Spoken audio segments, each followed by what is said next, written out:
Hello, all you defilers of flesh, and welcome to a very special PPR edition of the Crack-A-Pack. I'm Kathleen, and I'm joined here by Alan from Mental Misplay, and he's here to crack a Dominaria United Collector's Booster.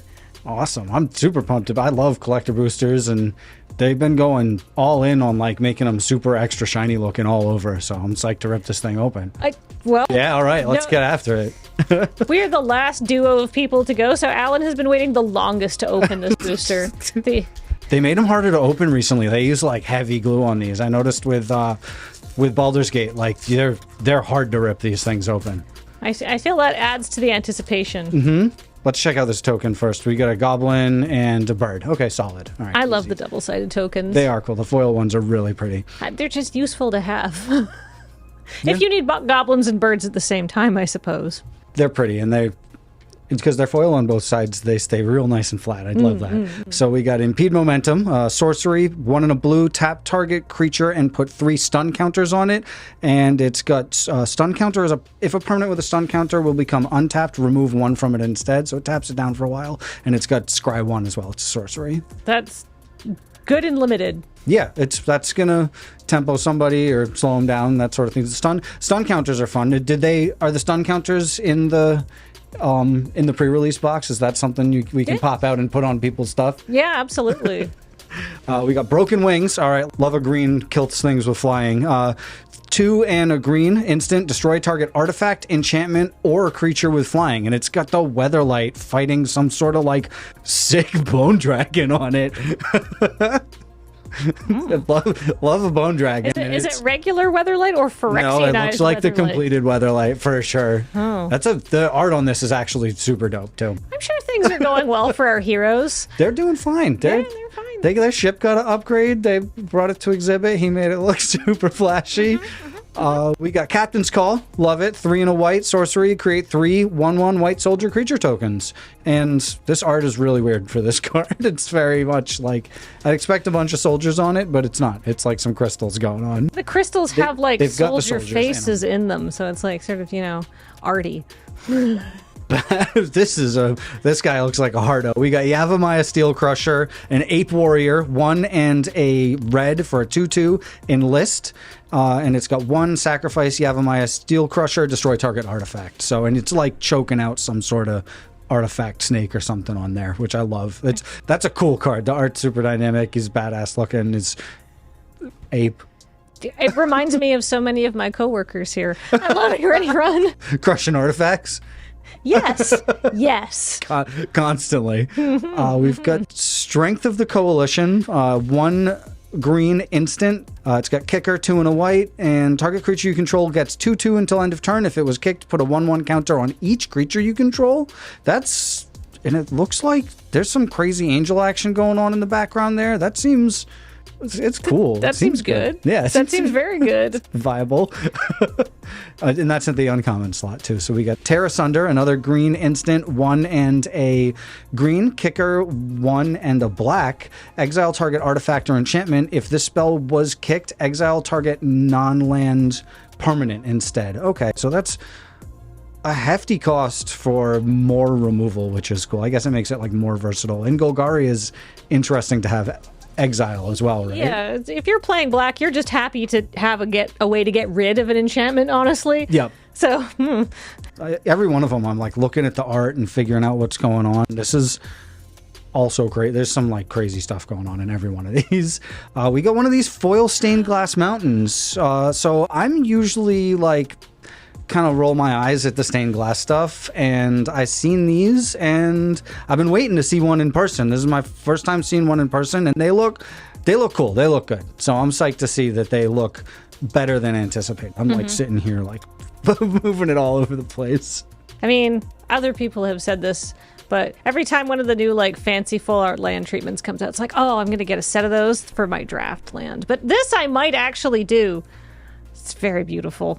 They look good. They went way more in detail with them, and what I like is that some of the panels in the stained glass have like, it seems like different shine to them, which you'd like to see out of a stained glass thing rather than it being totally flat. So this is a big one. This I'm super psyched to see. We got Squeed, Dubious Monarch. In foil, it's got some sort of weird treatment. I don't know what's going on with this foiling. It's 2 in a red legendary creature, Goblin Noble with haste, 2/2. Whenever he attacks, create a 1/1 Goblin token that's tapped and attacking, and you may cast from your graveyard by paying 3 in a red and exiling 4 other cards. So he's got like fake, what is it? Fake escape, which I love. But look at the, like, it's glossy here and the rest is non-glossy. Oh, is that like a special thing going on there? Is that like, that's cool. That is very cool. I think it's like one of their new, I think this is like a new, different, fancy foiling technique, but it looks very good. It's like kind of etched-y, kind of not. That looks slick for sure. Trust me, I know that you can't see what I'm seeing, but it looks cool. You can see it shining only on the art, and it's not shining on the rest of it. So it's more legible. I love when foiling treatments have when it has different treatments on the foil. I'm sorry, I get way caught up on that. So. We got, all right, Soul of Windgrace. 1 in Jun, Cat Avatar 5/4. When Soul of Windgrace enters the battlefield or attacks, you may put a land card from a graveyard onto the battlefield tapped under your control. And it's got 3 different discard a land abilities, each for 1 more mana. It's green, discard a land, gain 3 life. 1 in a red, discard a land, draw a card. And 2 in a black, discard a land. Soul of Windgrace gains indestructible until end of turn and tap it. Now, is this, do you know lore-wise, is there a reason it's not a planeswalker anymore? Did Windgrace, like, eat it? Windgrace may or may not have died in the famous Battle of the Nine Titans to take out Phyrexia. Okay. Yeah, no, he was a big cat, and then he was a big ex-cat. But he's still around, defending We got the soul. Urborg. It's very muted. Defending Urborg, no less. Okay. That's interesting. It's cool that Windgrace is back. Hold on, now now we got to look it up. Like, right. What's his story? Wiki.mtg.com. Yeah, they don't just like make characters unalive willy-nilly, right? Like, that's a big deal. It happened recently.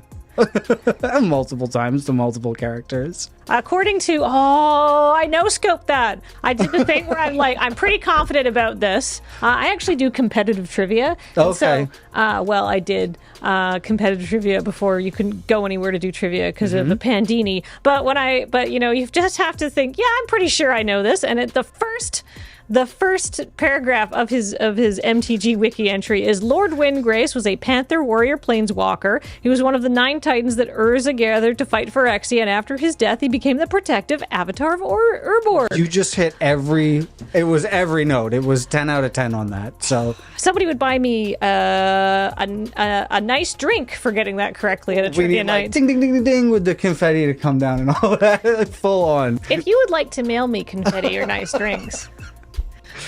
Our address is somewhere around here.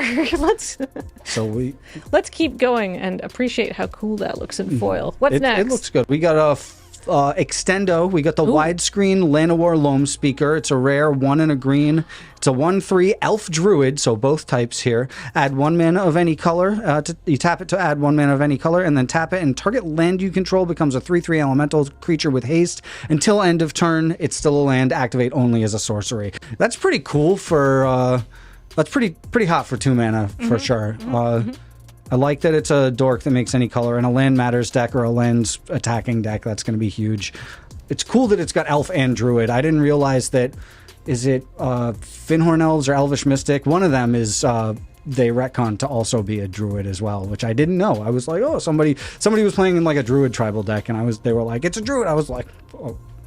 That's one piece of trivia I didn't know. Yeah, there's one of them. I don't remember. It's probably neither of the 2 I named, but at some point someone was retconned to have a druid subtype. Garna, Blood Fist of Keld, 1 a black and 2 red. This is a stained glass foil again. Legendary creature, human berserker. Whenever another creature you control dies, draw a card if it was attacking. Otherwise, Garna, Blood Fist of Keld deals 1 damage to each opponent. That's a 4/3.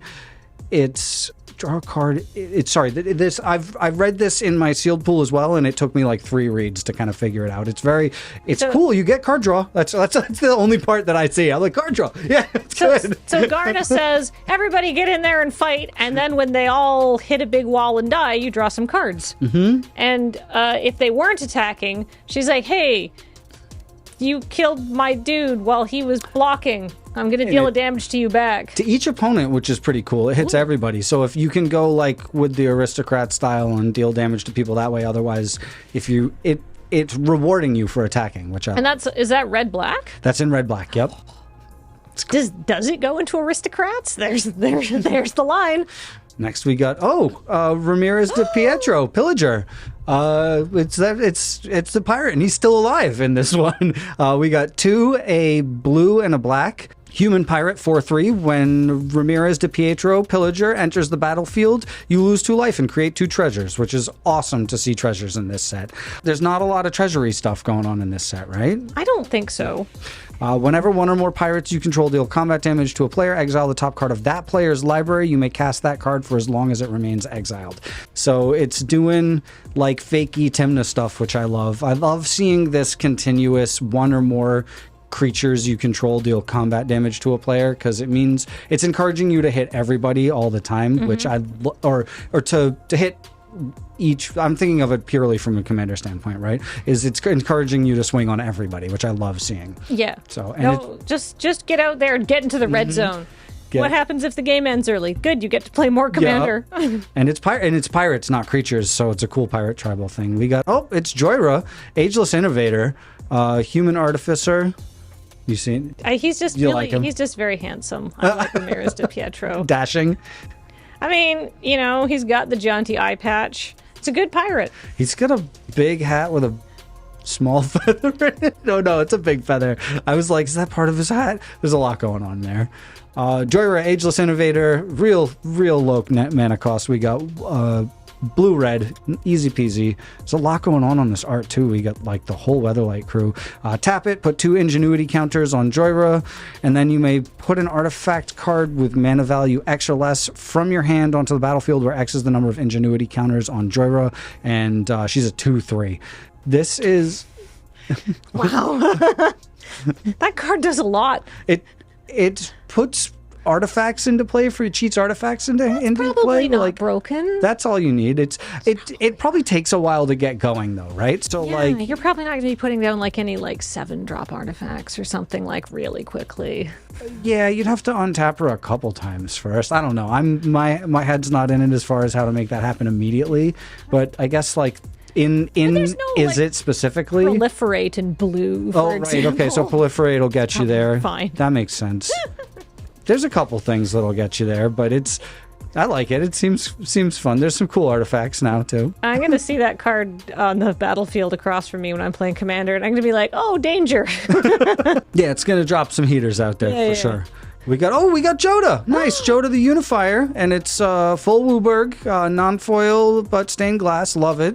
And this is a weird one, so I haven't actually read through the whole thing, right? It's a 5/5 legendary creatures you control get +X, where X is the number of legendary creatures you control. So it's already just like full-on Wooburg Legends is crazy, and they get real big. And like he gets big for just having other dudes out there, right? Whenever you cast a legendary spell from your hand, exile cards from the top of your library until you exile a legendary non-land card with lesser mana value. So legends have Cascade. Yeah. And you may cast that card without paying its mana cost. Put the rest on the bottom of your library in a random order. So Wooburg Legend Cascade seems... I thought they were trying to move away from Wooburg good stuff piles. Wasn't that the plan?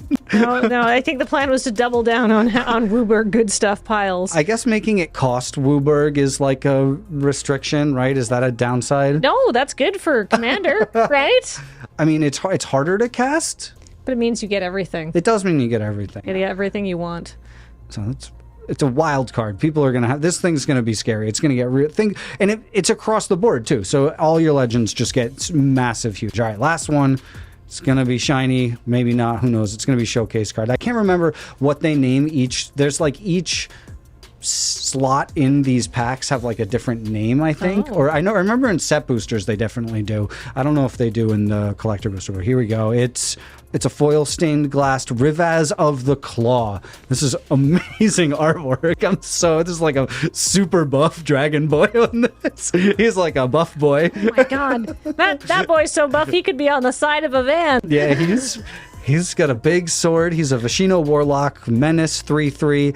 Add 2 mana in any combination of colors. Spend this mana only to cast dragon creature spells. Once during each of your turns, you may cast a dragon creature spell from your graveyard, which is crazy. Whenever you cast a dragon creature spell from your graveyard, it gains when this creature dies, exile it. Rakdos Dragon Graveyard matters, and he's a big boy for sure. I would describe him as a spicy boy, which is good because there's a ring of fire around the top where it's like this is the spice. This is where the extra spice is. He's like feeling it though. Like he's taking it all in. Like this is it's exultant. It's funny. Excellent art brief, excellent execution on therein art brief. Oh my god, that's so sick. I'm still stuck on this weird etched stained glass jump off. Like it's crazy. Yeah, that looks sick. I'm gonna have to look into the different versions of that. So there you go. Got a lot of red stuff in there. What is that? I mean, clearly it just means play more red mana. A lot of green in the common and uncommon slot, though, is cool. So there you go. Yeah. So thank you so much, Alan, for joining us. I hope you had fun opening this pack. We hope that you had fun watching it. And we want to say thank you so much to Wizards of the Coast for giving us this pack and allowing us to put on this pre-release. So don't go away. We'll be right back with more fun action.